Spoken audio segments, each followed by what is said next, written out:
All right, welcome in everybody. Here we are after a loss for K-State. One wise poster asked before the road trip started over at KSO, would you take 1-1 if offered to you right now? There were some idiots out there that said that they'd rather just risk it all and try to go for 2-0. I don't know who said that. One person here said that, and I would imagine it was not the analytical man in the middle. And Drew likes to play it safe, I think. So it was me. I was the idiot that thought, this team's playing good basketball. I don't think too much of BYU and Utah. I think K-State could get it done. And then K-State proceeded to play some pretty atrocious basketball at times, revert back to some of the tendencies that we saw early in the season. But also, it was easily, I think, the two worst officiated games that K-State had encountered all season. And, after the BYU game, while there were moments in it and they had their faults, like I'm not too passionate about that one. What we saw tonight was just despicable from Tony Padilla and everybody that was on that floor. And I typically think Marcus Pettigrew is actually a decent official, but they were terrible tonight. Madsen should have had multiple fouls in the first half. I think it showcased the fact that he had 4 in the second half, and they finally started calling. He was grabbing and holding Brennan Hausen all night.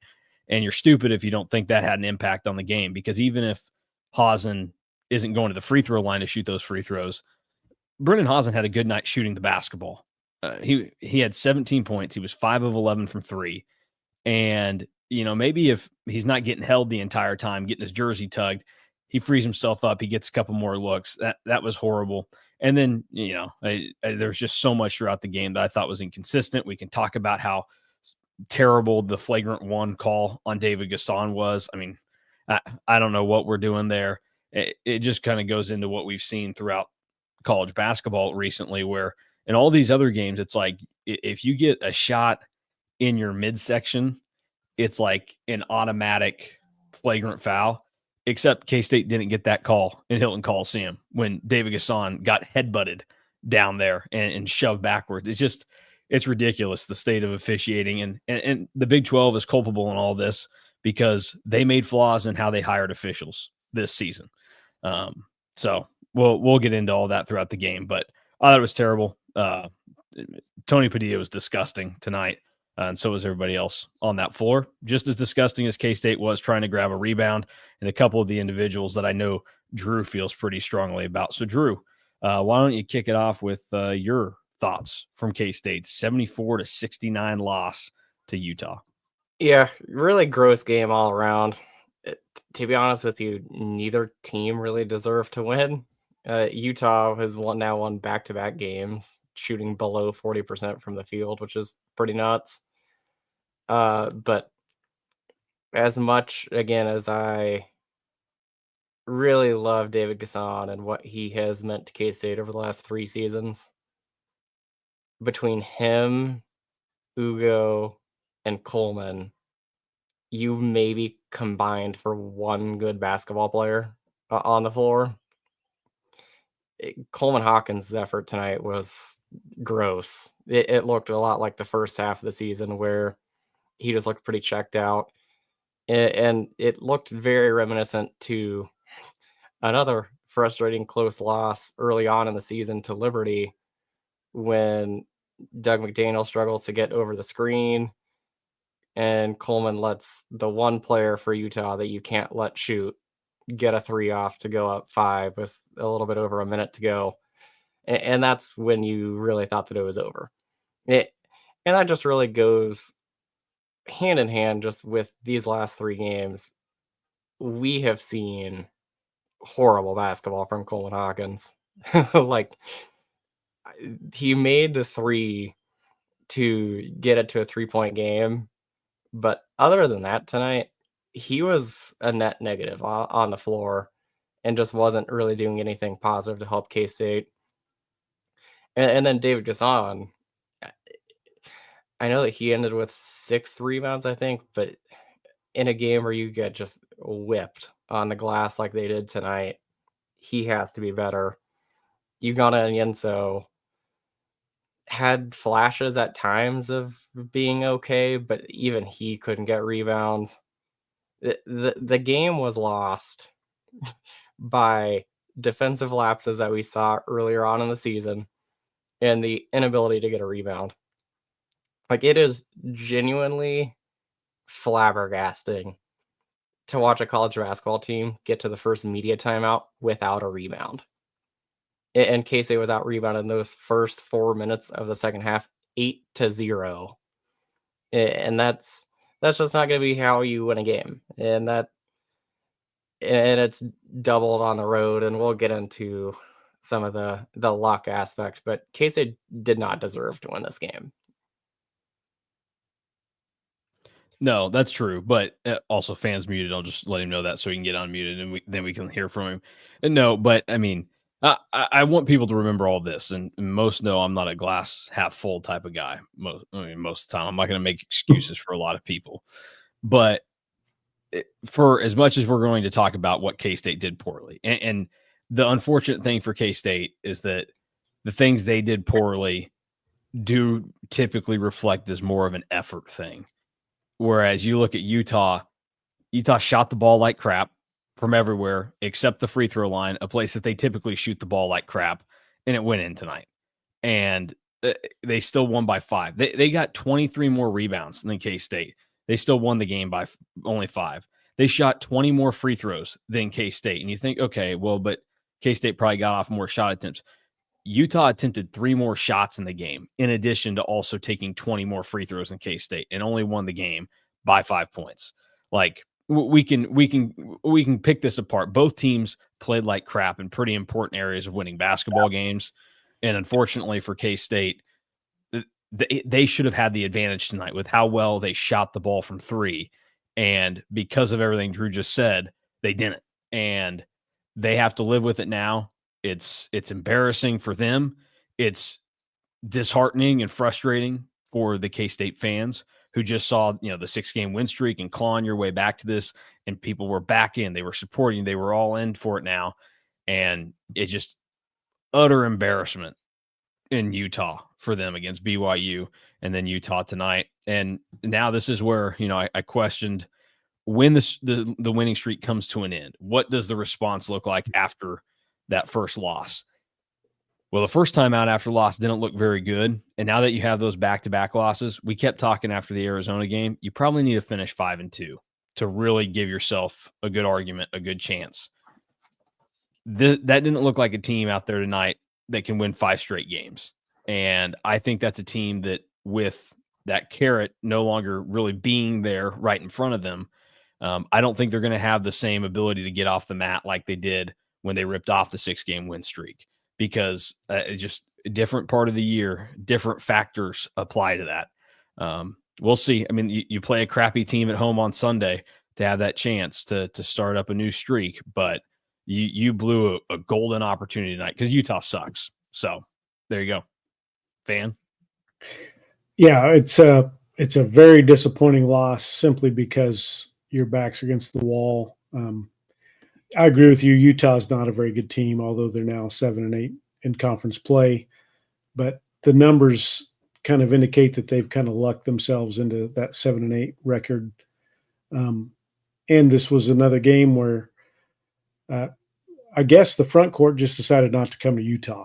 Like, I don't think the front court really gave us what we needed in either game. There was some suspect guard play as well, but the front court just didn't do enough.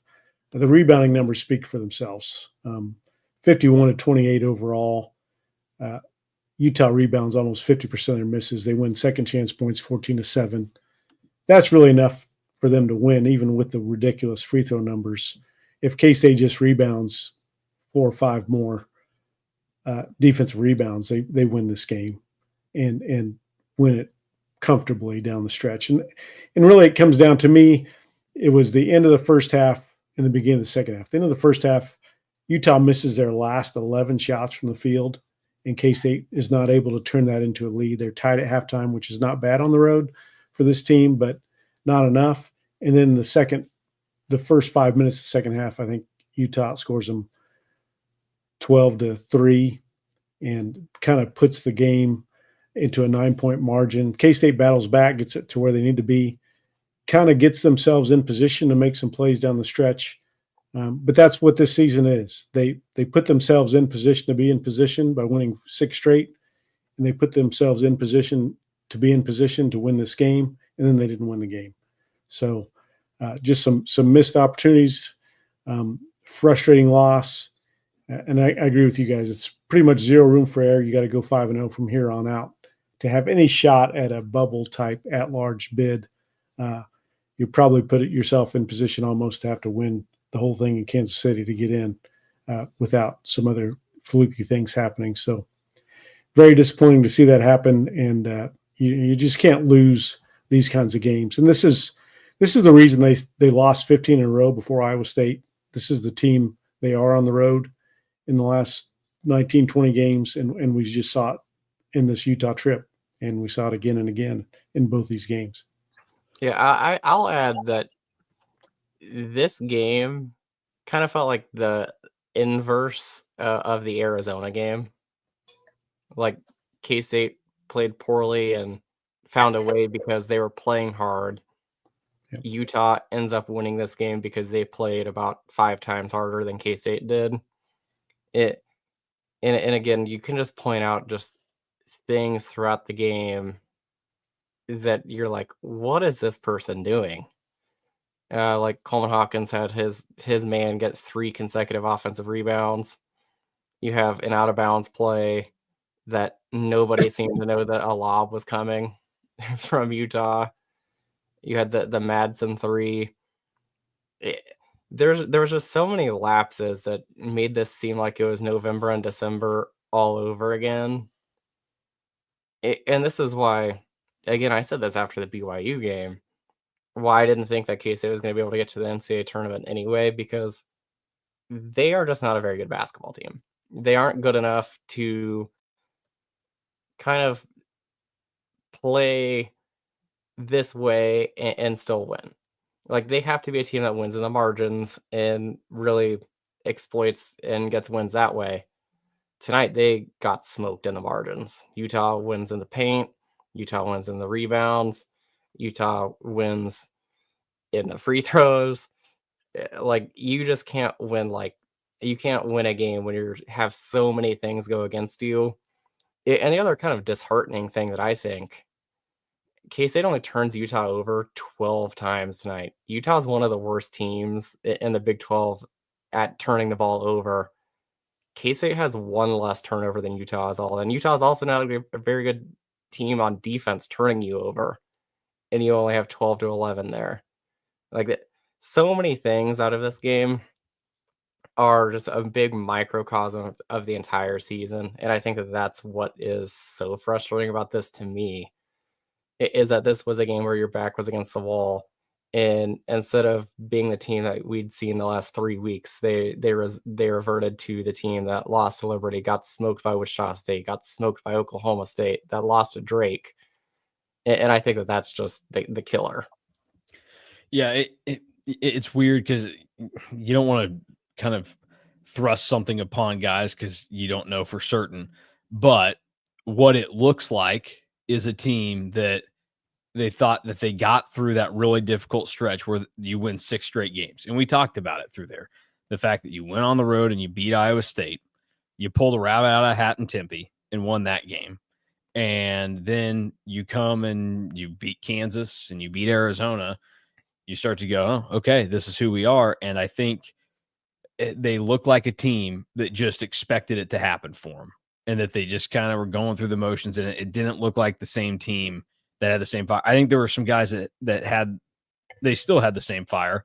I don't think everybody brought it, though. I think some guys took it off. I think some guys, for whatever reason, I don't think David Gasson was taking it off because he wanted to. I think it's just unfortunate that he played 2 of his worst games of the season in Utah. The Coleman Hawkins thing, I think at this point, if you want to try and feel somewhat better about this, you almost have to hope that he's not healthy 100%, because the last 3 games that he's played, I mean, it's inexcusable how bad it's been. And tonight, it wasn't just like he didn't attempt many shots, which is fine based off of what we'd seen him shooting the ball the last 2 games. But he couldn't even act like he was interested in doing the right thing defensively, where he's just ball watching the entire time. It's bizarre how bad that is. But you still, Brennan Hazen was trying his best. You know, there's some guys going after Hazen for not getting one of the rebounds that Coleman Hawkins let go by. Brennan Hazen, he blocked a much bigger guy out, gave the opportunity for a guy like Hawkins, whose job it is to go get a rebound, to do so, and he didn't. It's just bad all the way around. I know some people have talked about Ugo and the minutes he gave tonight. He had the blocks, and it's nice that we finally saw that. That's the one skill he had coming from Kentucky. Hadn't really shown it all season. Finally saw it tonight, but again, he showcased why he can't really be on the floor. He's still not really good defensively, and offensively, I said it in the KSO game thread, but if he's not wide open underneath the basket and you can't avoid bouncing a pass to him, you have no business throwing the ball to him. He's just not going to catch it. He's not going to do anything productive out of it. So there's just so much bad from this team. And now you just kind of have to see how the rest of it plays out. But, you know, we had a good run there of 3 weeks talking about the NCAA tournament and this team being fun and enjoyable to watch. That's all out the window right now. And it's going to be interesting to see what it looks like when they get together on Sunday with Arizona State, a team that is also reeling right now and has plenty of problems of their own. We'll talk some more about some other things we want to bring up, but let's get into some of the comments that I've picked out, and we'll dissect those. We'll start with Ron, 57-57 with 3:07 to play. Season on the line, and the absolute stupidity displayed by CJ on fouling inbounds play and Coleman after the turnover is inexcusable. Yeah, there was a lot late in the game that I thought was bad. I thought even worse than CJ's was Doug's shot that he took early down the floor. I didn't really like that. I thought that was a dumb shot. I can't remember if Utah was up 2 or I think it was probably tied, and there was less time on the clock than 3:07 there. So I thought that was bad. And then K-State gets the turnover off of that one Utah inbound, and you don't get a finish at the rim. Gasson can't come down with the rebound. He slips, falls, travels. And just so much about that possession where you go, K-State was in a position to get a better look than what they got, and they should have executed that, and they didn't. And that's what it comes down to tonight. Is it just looked like a team that, much like what we saw most of the season, I don't know how much they really understand the game of basketball. And I point out to people all the time, you can be really good at the game of basketball. It doesn't mean you know it. And I think we've seen time and time again throughout this season that this team has guys that there's talent there, but they don't fully understand and grasp how to play this game. And that also goes to Coleman Hawkins. You've played college basketball for 5 years.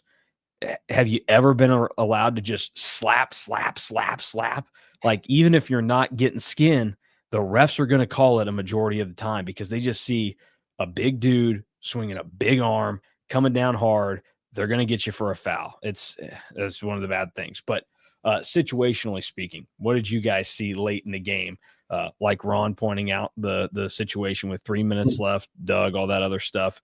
I'll let both of you kind of give your opinion. We'll start with Fan.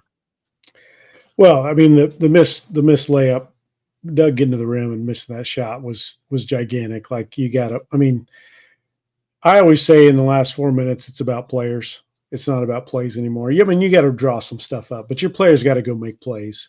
And Doug missed that layup. And Doug played plenty well enough the entire game, but he missed that shot, and then he forced kind of that 3 I think you mentioned earlier that were big misses that you can't have down the stretch. And then, you know, the foul. I think CJ was trying to draw the push. I get what he was trying to do, but if you grab now with these officials in this game, I don't know. You don't know what they're going to call, but you're probably not going to get that call on the road. And then, you know, it's just sad that you really didn't deserve to be in the game, but you got that steal and you got that shot at the rim. And to me, it really comes down to missing that shot and not taking advantage of that opportunity to the game tied in that situation. And then it was about Utah continuing to make free throws down the stretch, which is something they don't do very well, but they did it in this game. So that's what I saw. Yeah, only thing situationally that I'll say, I guess two things that were just kind of odd. One was definitely on that steal. I'll need to really go back and rewatch it, but Coleman just not getting to the rim there was strange. Again, that's Mason said that it's like a fifth year guy. Why are you still slapping down on defense? Like, you're a fifth year senior. You're down 2. You don't need a 3.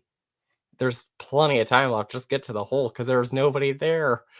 And then the other thing, I know that he was better tonight from the line, but it does hurt a little bit that in a close game with Lovering still in the game, that you don't try to foul him once and just see.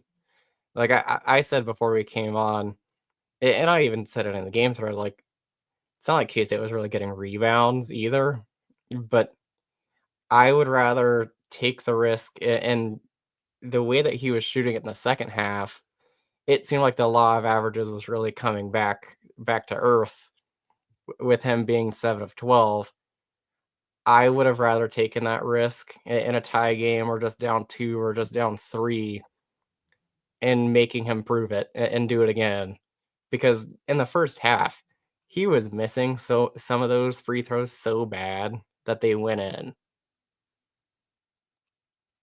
Yeah, the free throw situation for Lovering, I'm with you. And the other thing is too, like, I think at best for Utah in that situation, even as fortunate as his luck seemed to be early in the game, he's probably only going 1 of 2. So you can extend the game a little bit longer. And that's the other thing that was such a killer about that possession after K-State got the steal with the chance to tie it after Hasen's deep 3.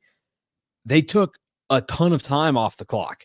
And so by the time Utah got the ball, there was 31 seconds left. And so at that point, like, you're playing we have to score every time down the floor and get a foul game now. It wasn't even, if you at least try and go quick, get to the basket, you can play out another defensive possession. And I like that chance a lot better than what ultimately ended up happening for K-State. But yeah, I'm with you. They should have been hacking Lovering a lot more. And to that, let's get into this because K-State's playing like crap. So we do need to update. It's been X amount of days since we were asked about Buddy Rich playing. Kyle wins the award tonight for asking about it. Can we give Rich another chance? Look, I like the poster on KSO tonight that suggested getting Buddy Rich in there to use his 5 fouls. I absolutely would have been all for that tonight. That's how you use Buddy Rich. That's how you, if you're not going to play him in any other situation, let him go out there, run some dudes over, send them to the free throw line and say, prove this amazing free throw shooting that you've put together tonight. That's the only way Buddy Rich would ever play again this season, I think, based off of what we saw. He would have done nothing for this team tonight because Buddy Rich doesn't go and rebound the basketball. He's not good on defense. Maybe he would have finished around the rim a little bit better than some guys, but most of the time he kind of has to be set up for that, and I don't think it was going to happen. So, Yeah, no, unfortunately, Buddy Rich, no. I was literally about to say, if you look at what K-State's forwards did rebounding the ball and he still wasn't able to get in, that just, again, if he's not coming in down 30, if he's not coming in up 30, if he's not coming in when nobody else can get a rebound, he's just not going to play. Yeah.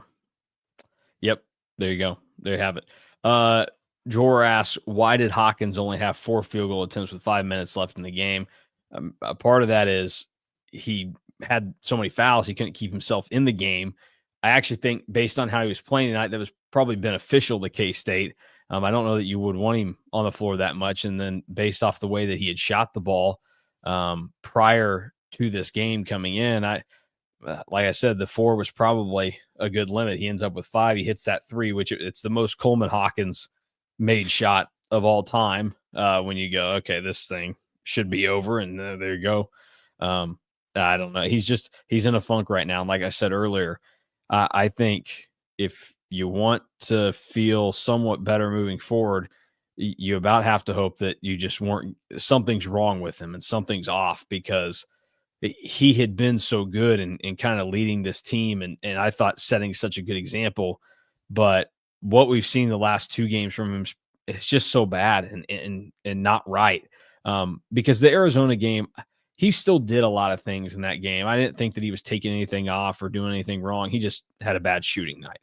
But now these last 2 games, the bad shooting continued against BYU, and he did a lot of other things that were not good. And I know that the final numbers aren't going to fully reflect that. He ends up with 5 rebounds, 7 assists, but his defense was lacking in a major way tonight. So not good on that side of things. Any thoughts from you guys on Coleman Hawkins tonight?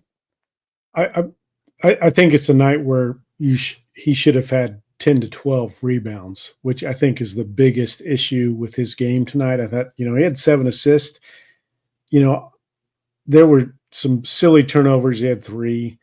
But I really think the issue becomes those turnovers or those rebounds he didn't get, especially early in that second half when Utah went on their run to take that 9-point lead. I thought that was keyed by some missed opportunities to grab rebounds by him.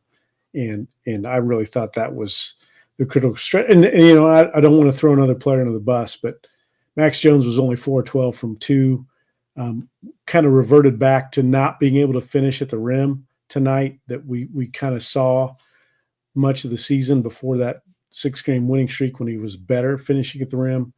And he took a lot of shots in the second half. He led the team in shots tonight with 14. So that's another factor where you don't get what you need from Max Jones as far as efficiency-wise. He's 0.71, which is one of his lower ones. He was 0.68 against BYU. So you really, I picked on the forwards, but Max Jones didn't have a great trip to Utah either. Yeah, the only thing with the other thing with Coleman that I'll point out, back-to-back games where the guy that he's matched up with is not typically a good rebounder and ends up with a lot more rebounds than they typically average. And there were times where Utah's best offense was find number 33 and go after him. So that again about sums up how his trip to Utah was. A couple of things on that front. Ron said softest group of bigs that ever play basketball. So that kind of ties into what you're saying. What do you think it is that led to it? Is it a quote unquote soft problem, or what is it? Because we've seen at times these guys have been good at doing these things that you want them to do, rebounding the basketball. And you would think, like, I get Utah has the size advantage, but I look at K-State and think you should still have kind of a physicality advantage. You should have a talent advantage. David Gasson and Coleman Hawkins are better than any of those bigs that were on the floor tonight, at least from a talent standpoint and from what I've seen for a majority of this season. So how do you guys take that? What is the issue there? I think a lot of it is the mentality that it takes to play well on the road. And I just don't think at times this team, they show it in spurts, but you have to show that on the road for 30 minutes. You can have a bad 5-minute stretch here and there on the road. But if you have that bad stretch so often on the road with either your front court or your back court, and I think early in the year, it seemed to be the back court having the problems on the road, and now it's the front court having the problem on the road in this trip. You can't have that lack of cohesion between your team, between your bigs and your guards and those kinds of things. You can't play this kind of defense against an offense that isn't very good. Utah ended up with 1.08 points per possession, and they went 3 of 20 from 3. Like, you should not give up that kind of efficiency with that kind of 3-point shooting from Utah, because that's one of the things they rely on, especially from Gabe Madsen. And you hold him in check. You made 2 big ones late, but you did a good job on him. But then you let guys like Ezra Seward go off and Lawson Levering go off and have 2 of their better games of the year. And those 2 combined for 36 points against you in the paint because you just can't defend the rim. And that's just a mentality of what it takes to win games on the road. And this team proved themselves in their losing streak on the road. They rebounded for one great game against Iowa State and then enough to beat Arizona State. We really didn't play that well against Arizona State. We made the plays down the stretch against Arizona State that we did not make tonight. And that's really the difference between those two games. That and their crappy free throw shooter was a crappy free throw shooter in the game, because Quaintance had a chance to make one to force overtime, make two to win it, and he missed both in Tempe. And tonight, as we've talked about numerous times, Lovering terrible at the line. He's 7 of 12. He's banking them in. It's incredible. And then Asar, 7 of 7 tonight, 57% on the season. Yep. I mean, again, that's the element of this game where you can't do much about it. And like I talked to start the show, the officiating was just mind blowing tonight on how bad it was. Baylor and Arizona trying to finish up in Waco right now. I'm jealous that they got both Doug Sermons and Kip Kissinger in Waco. Can we not get at least one competent official in Salt Lake City tonight? Which, even more crazy than that, is the fact, again, I normally think Marcus Pettigrew is pretty good, but he did not have it in him to step up and overrule the idiocy from Tony Padilla tonight. But we'll get into that more later on. I think that rebounding is just a mindset, and they need to figure something out, because this is the third season under Jerome Tang. This is the third season in a row that K-State has been a really bad defensive rebounding team. That was supposed to be one of the strengths of this team, and they aren't a very good defensive rebounding team, like at all. It gets pushed even more, kind of like what Fana said, like on the road, that gets highlighted even more. And I think that that's the biggest issue of all of this, is that there is something in the messaging or how they practice rebounding. Something needs to be fixed on how that they attack rebounding, because they are a pretty terrible rebounding team. And I'll add to that, the thing that at Baylor, when Jerome Tang was at Baylor, they were never really a good defensive rebounding team either, but they were always a great offensive rebounding team. And you can make up for being a poor defensive rebounding team if you hit the glass hard on the offensive side. But now K-State's 15th in the league in defensive rebounding and 14th in the league in offensive rebounding. So that's a bad combo. That's just a bad rebounding team. And if you can, and even Frank Martin's teams were kind of similar. They were not great defensive rebounding teams, but they were excellent offensive rebounding teams. And you can make up for that margin if you do that. But if you're bad at both, you're just a bad rebounding team. And I think Drew's right. We're just bad. And then it's exasperated on the road against any, and then you're playing the third tallest team in the country. That doesn't help either. Yeah.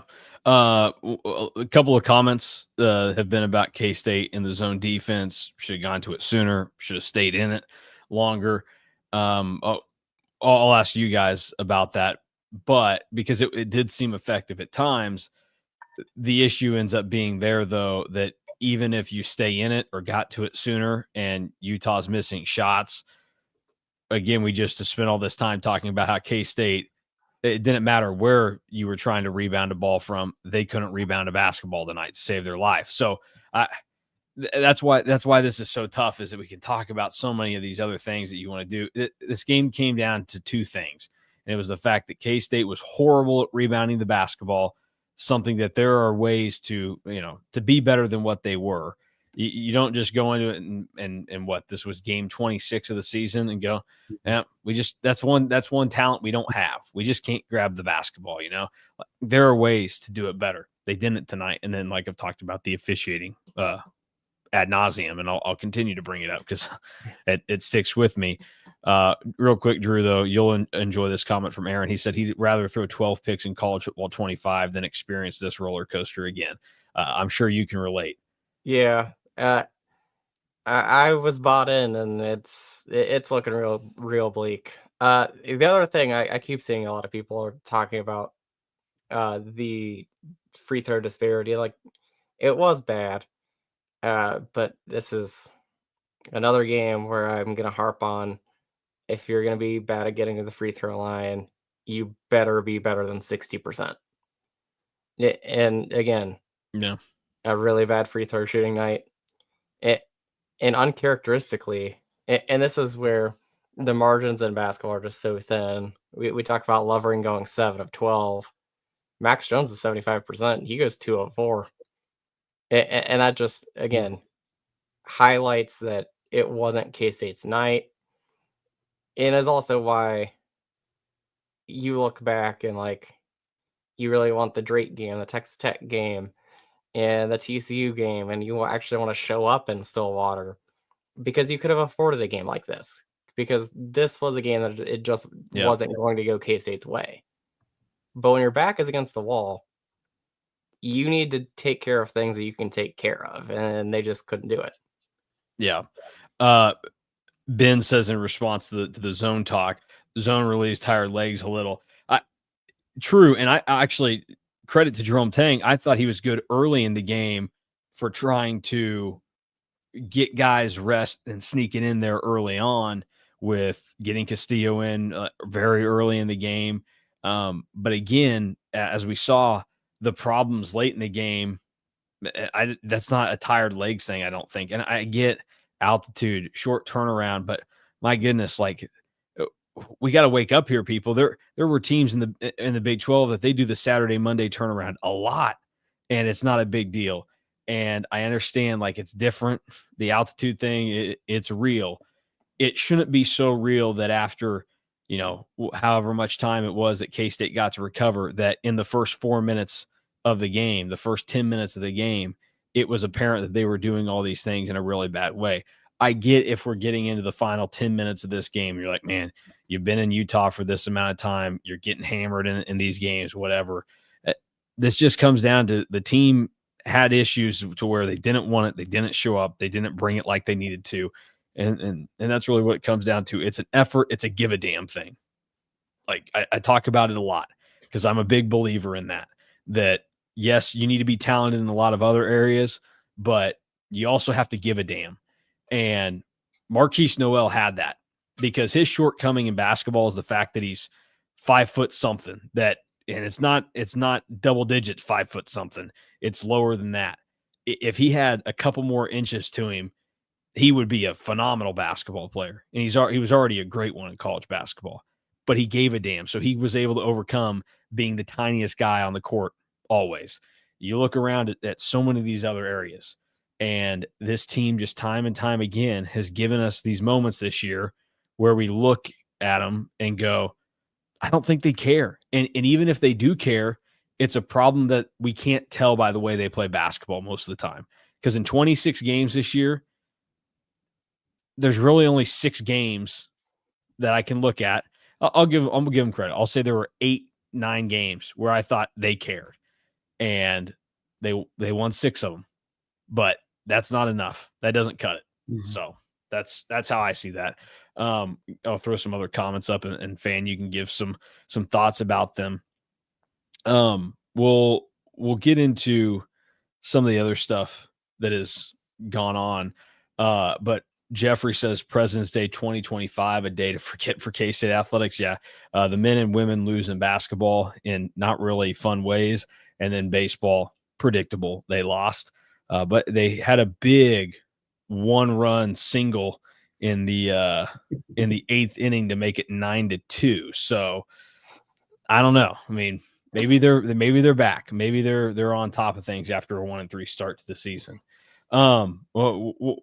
What do you make of this team moving forward? Because that's what everybody's curious about now. They're still the slimmest of NCAA tournament chances. I will say it's weird. Lenardi, before the game started, it almost talked like he thought K-State could afford another loss on top of one more.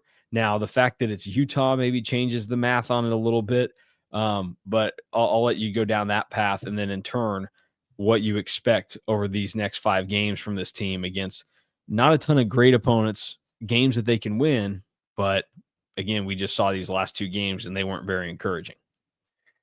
Yeah, you got Arizona State at home, who, Arizona State can be dangerous, but that seems like a team falling apart, players getting suspended and in trouble. And I think Hurley is losing that team, and they seem to be a mess. Then you get UCF on the road, but UCF has lost five or six in a row, probably 6 in a row by the time we play them. No, they have lost 6 in a row and 8 of 9. They are not playing well at all. And then you get Colorado at home, who is the worst team in the league by far. So you've got a chance to pick up 3 games in a row before going to Cincinnati. That'll be probably the toughest road game left. I think the toughest road game in this back half of the season besides BYU. But that's a team you've beat, and then you get Iowa State at home. So it's not inconceivable to win 5 games, and then all of a sudden you're back in. I think you're probably back in the bubble discussion if you do that. But again, you make it tough by losing this one, and because it was a winnable game. And can you get those issues fixed when you get those 2 road games at UCF and Cincinnati? Can you rebound? Can you stop fouling people and putting them on the free throw line? Can you start winning the 2-point percentage battle because K-State's been beating the paint and on twos these last 2 games in Utah? So those are the things you have to do to win on the road. You have to reduce that margin for error on the road that K-State didn't do in this game, where they had opportunities to kind of stretch a close game into maybe not a double-digit lead, but a 2-possession lead, 3-possession lead. Then you can afford that run that team is going to put on you at some point in time. And that's what K-State didn't do in this game. That's what they did against Iowa State to a magnificent factor. And then they did it against Arizona State even enough to overcome the bad free throw shooting at the end of the game. So those are things you could have to do. But again, you look at the stretch, and the next 3 are super winnable games. And I think, honestly, if you lose any of these 3, it's inexcusable for this team, even with these 2 games they just played in Utah. Yeah, I don't disagree with any of that. That's why this game felt so massive, because it feels like they could rattle off some wins. But until they prove me otherwise, I'm not going to pick them to win a road game, even against UCF. Like it doesn't seem like they have the mentality to go and win one on the road, which is wild because they did it in the toughest place to play in the Big 12. But I think that they really fed off of that, where you play in front of 50 fans in Utah tonight, and they looked like they just didn't care. So I saw somebody ask like guesses on the next 5 games. I'm going to say 2 and 3. 2 road losses to UCF and Cincinnati, and then you beat the 2 worst teams in the Big 12. Yeah, and then you beat the 2 worst teams in the Big 12, and you finish 2 and 3. Yeah, and my guess would be there's going to be probably a good amount of Iowa State fans in Bramlage again this year to end the regular season like there was last year. So that would not be a fun game to lose if you're looking at it from that point. We like to do this a lot when this trio is together. NCAA, NIT, or nothing. Now we also have to add in the weird random Vegas tournament that we don't really understand fully yet, and why. They would just take the 2 best non-NCAA tournament teams. Also, how does that even end up working? Or what metric are you going to use to determine that if it's not the NCAA committee going, here are the first 4 teams that were left out? And because we have people asking about the NIT. Ron does not. He doesn't give a bleep about the NIT, which fair. Totally fair if you don't want to give a bleep about the NIT. So, but I do at times. I've said it numerous times. I would rather watch K-State play more basketball if given the opportunity, but it's like this trip to Utah really makes you reconsider that, because I don't know that I want to see this team play again right now. There are parts of this team that I would want to see play again, but I just it's not worth it to see what we experienced here tonight. So, Drew, NCAA, NIT, Weird Vegas tournament, or nothing. That also just really screws up the name of the game because there was the alliteration to it. It's gone. But give us your thoughts here. To be honest, I don't know anything about this Vegas tournament, but feels like that's probably the winner. Maybe NIT. Trying to do the math in my head here of where 2 and 3 probably ends K-State. Actually, doing some quick math. I'm gonna shift my mind to NIT because I don't think that K-State will get an AQ to the Vegas weird thing if they don't make the NCAA tournament. So NIT probably sounds right. Well, the other thing that this loss does for K-State now is if they finish 2-3, like Drew is suggesting, unless they win 2 games. I'm predicting. Oh, okay. There's a difference. Yeah, that's worse, I think, that you're predicting. You're not, your suggestion to be like, well, I think that, this, they would finish below 500, which even though the NIT has dropped that requirement, I don't know, how willing are they going to be to dip into that? Also, like, how willing is Jerome Tang to turn around and say, yeah, I feel good for a team below 500 do we deserve to do this? Like, think back to the COVID year in 2020, where K-State as a team that finished below 500 could have had the opportunity to probably play in a bowl game, but they weren't going to do that. They didn't earn that opportunity, and that, nobody wanted to see that team again. So, Fan, where do you fall on this? I would guess that the odds would say Vegas is the most likely, because I think they've got a chance to be one of the best 2 teams left standing in the metrics, because they're tracking kind of that way. They really didn't even drop in KenPom. They're at 59 in KenPom. They were at 57 going into this weekend trip. So they really didn't drop in the metrics. If they do end up winning 3-2 the last 5, which is what I think they will do, and then going at least 1-1 in Kansas City, I think they'll be one of the 2 best teams left out of the tournament field, and the Vegas gets the top 2. And honestly, I think coaches will prefer the Vegas tournament, because you just go to one spot and your kids get to hang out in Vegas, and you get to hang out in Vegas as a coach. You don't have to worry about travel to other places. I think that tournament helps out with the pay. And I think there's just as much money involved in that tournament, if not more, than going to the NIT. So I think that's what the preference will be for this coaching staff as well. And I think because it looks like you're tracking towards bringing back more players than you'll lose, and you're looking at a 50 to 60% continuity going into the next season, as far as minutes played from this season, I think a postseason of some sort is beneficial to these guys. And it would be the most continuity Jerome Tang has brought back at Kansas State, and possibly the first time he's brought back as point guard, which I think all are positive things, even as bad as I feel right now about this 2-game trip.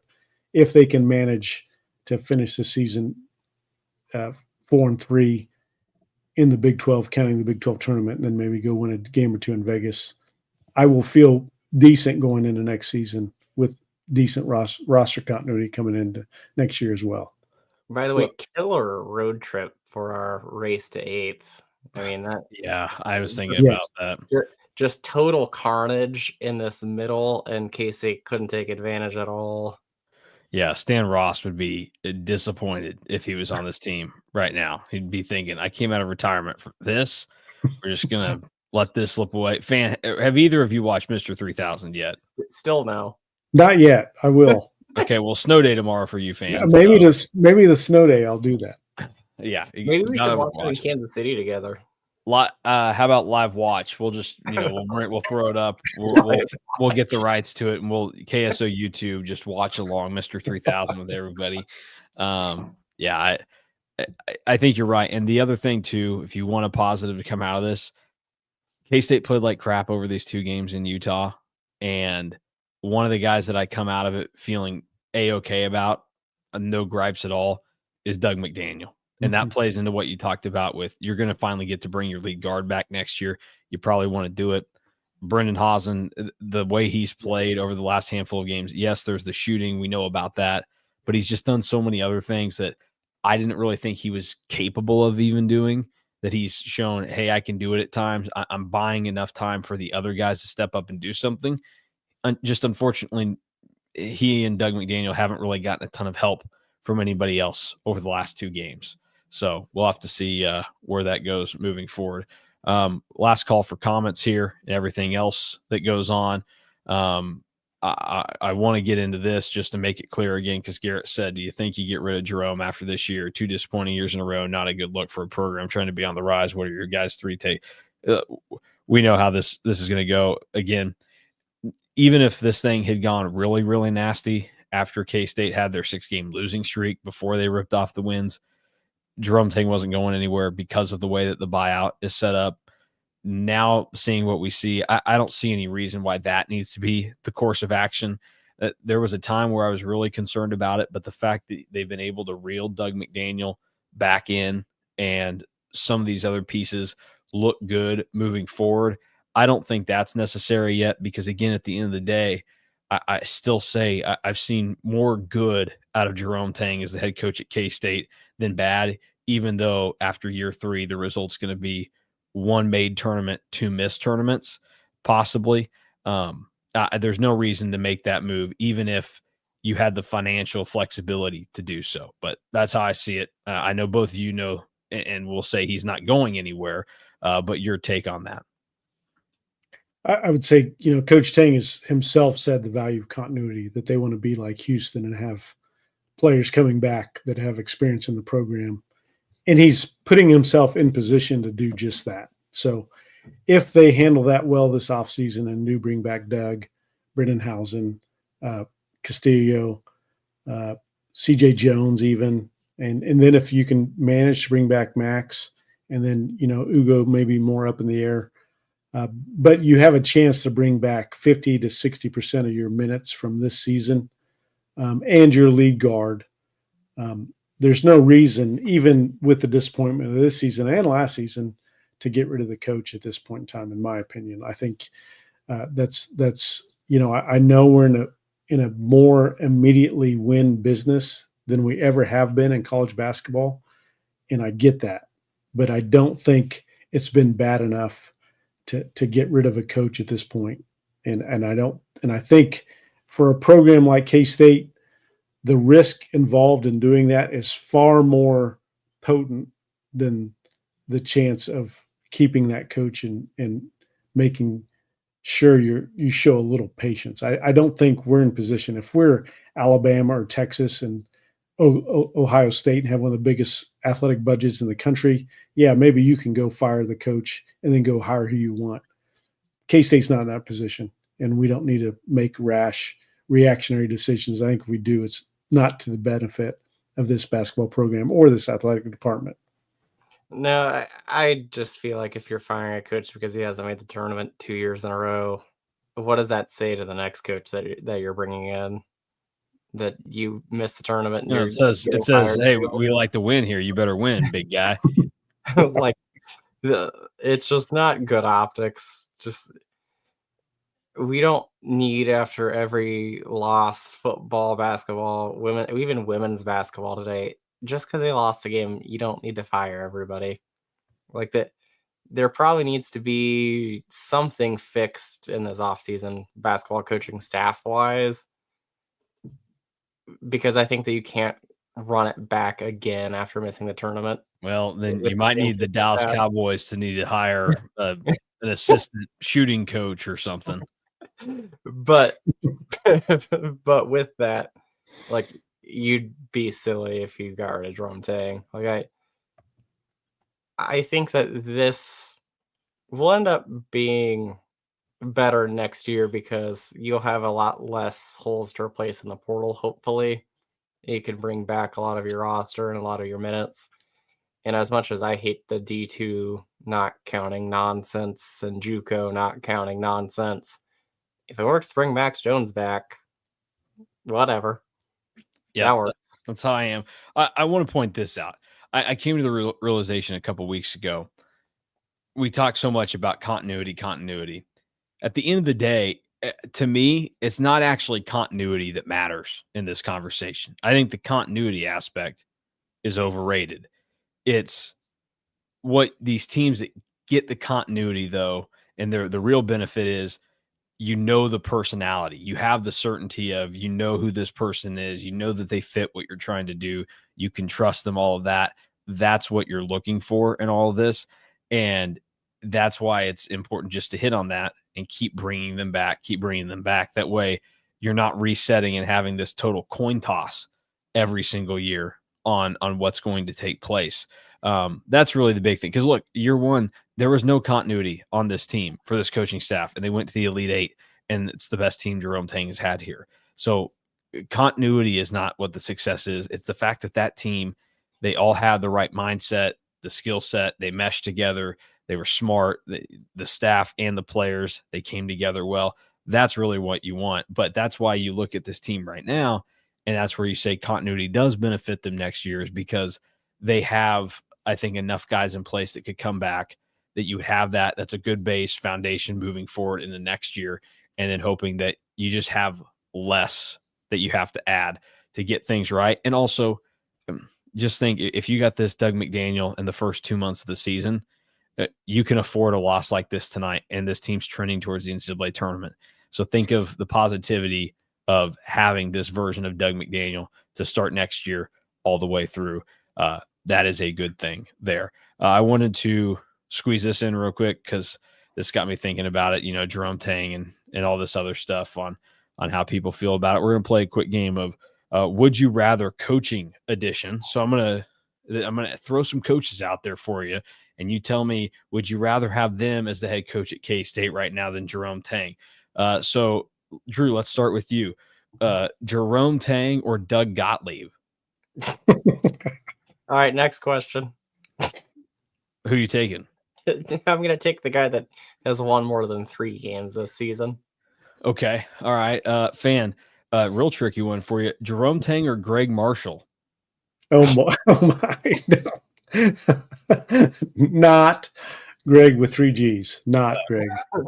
Okay. All right. Well, I tried. I don't know what the purpose is there of you turning that down. Drew, back to you. Would you rather have Jerome Tang or Mike Rice? Oh, we're still sticking with Tang. Okay. Fan, same question. Jerome Tang or Mike Rice? I'm taking Coach Tang in that scenario. 100%. Okay. One of those guys, like has been pointed out, only won 3 games so far as a head coach. The other 2 guys lost their jobs in the midst of allegations of abuse. So there you go. We'll play that game a little further down the road. That's a fun game to throw out there. I want to test you guys real quick, put you on the spot. This is going to get me in trouble. This is going to get you guys in trouble. Fan, would you? No, I'm not going to ask it. I'm like, I can't do it. That's because it would be funny, but we all know the answer, and I'm asking it, but it would definitely get whoever had to answer it in trouble, and it would make rounds. So I'm not going to do it, but I'll come up with a better list in all of this. Drew, you got something for me? Yeah, I'll give you Greg with 3 G's or Doug Gottlieb. Well, that depends. Is Doug going to add a second G to the end of his first name? He can for you. It doesn't matter. I would take Doug Gottlieb over Greg Marshall. Actually, I would tell people this, and we're done talking about K-State now, so get out of here. Unless you're not a member of K-State Online, go sign up at KStateOnline.com. Also, if you are a member of KSO or you're not, I don't care, whichever. I need you to go to cats2ireland.com or just get in touch with KStateSports.com to make sure that you're going to get your butt into Ireland next year. Whatever you need, those 2 spots, they'll have it for you depending on what you need. Actually, I would tell people, go read the story in The Athletic about Doug Gottlieb that came out on Friday. It's actually pretty enlightening and interesting about his situation. I didn't realize Gottlieb is making less money than the women's coach at Green Bay with his contract. He came in. That was one of the selling points was I don't need to make X amount if you're letting me keep the radio gig. And so he's making less, and that money can be diverted elsewhere to benefit the program.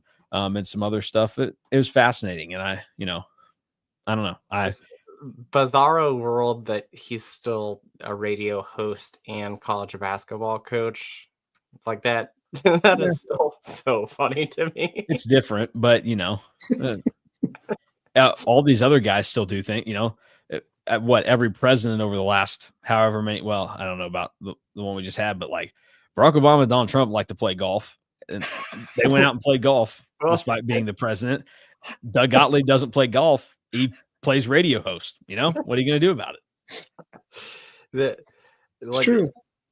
I've never seen a coach make headlines before because they were on Radio Row of the Super Bowl like 3 days before they had a game.